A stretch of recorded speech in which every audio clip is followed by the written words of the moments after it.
Hello everyone, welcome to our very first podcast. I'm Naza and I'm with my partner. Hi everyone, I'm Lily. Najla, tell me what exciting topic are we diving today? Oh, you are going to love this Lily.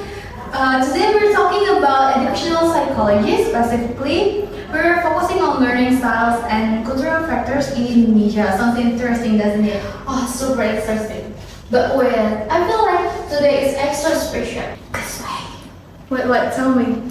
It's not just the two of us today. We've got three amazing friends with us.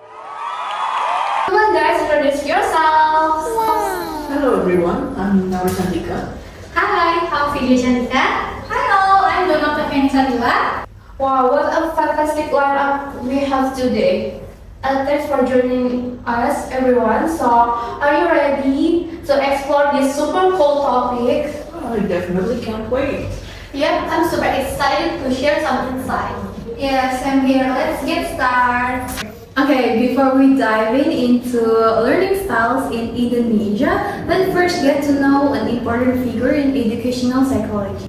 Talking about educational psychology wouldn't be complete without mentioning Johann Friedrich Herbert, who is considered the father of educational psychology.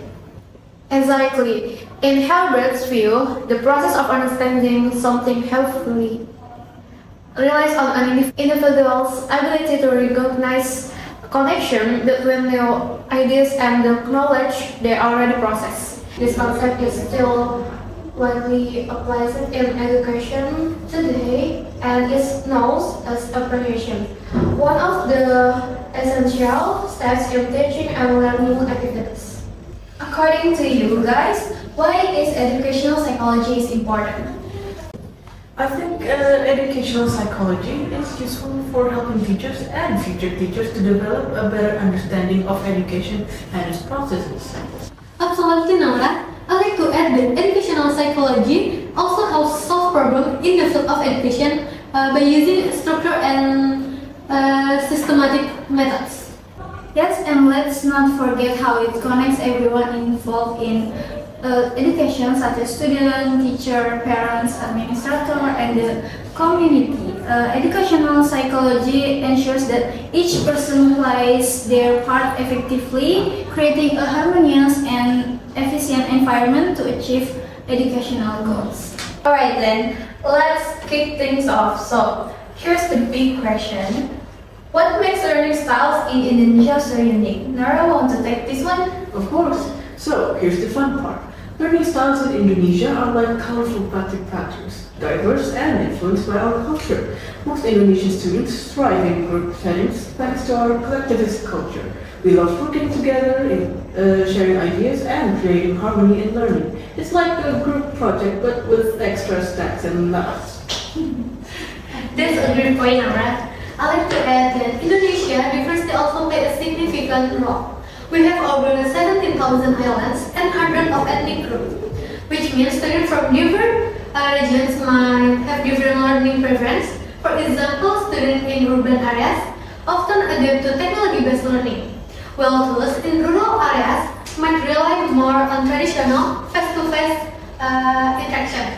Yes, exactly, Chan. Another interesting aspect is how students view their teacher. In many Indonesian classrooms, teachers are seen as authority figures and students tend to follow their guidance closely. This reflects the cultural value of respecting elders and authority. However, it also means that students may be less likely to question or challenge ideas, which can limit critical thinking. Wow, that's really interesting. So, considering this unique characteristic, how can educators in Indonesia adapt their teaching methods to better suit student needs? One effective approach is blended learning, which combines traditional teaching with digital tools. According to a study by Setan and Bloom in 2020, blended learning not only caters to different learning styles, but also bridges the gap between urban and rural education by making resources more accessible. I agree, Naura. Another important strategy is culturally responsive teaching.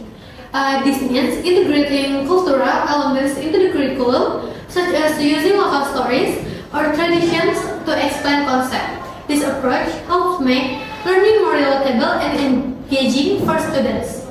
Yeah, absolutely. It's also crucial to highlight the importance of teacher training.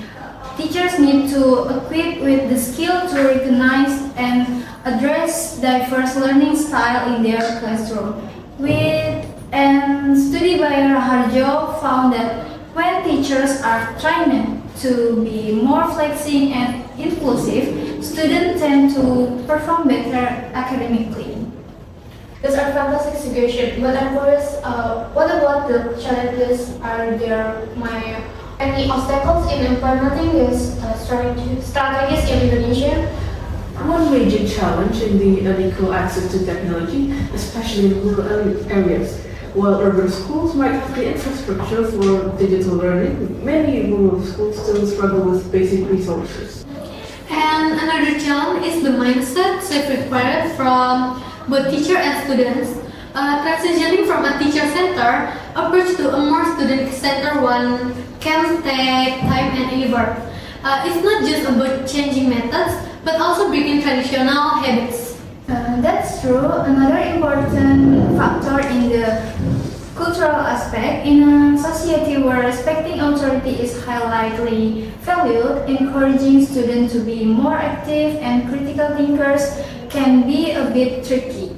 Teachers need to strike a balance between maintaining respect and fostering independence. Those are definitely challenges worth nothing. But it's great to see that there are also many opportunities to improve education in Indonesia. Before we wrap up, what's the key takeaway from today's discussion? For me, it's recognizing that learning styles are influenced by cultural and societal factors, and educators need to consider these when deciding their teaching methods. I'd say the key is flexibility. Teachers should be willing to adapt and experiment with different strategies to meet the diverse needs of their students. And I add the importance of collaboration between teachers, parents, and policymakers to ensure that every student in Indonesia gets equal access to quality education. Well said, everyone. This has been such an insightful discussion. Thank you so much for Nora, Chantika, and Donna for sharing your expertise. And thank you to all our listeners for joining us today. We hope you learned something new about educational psychology and how it relates to learning styles and cultural factor in Indonesia.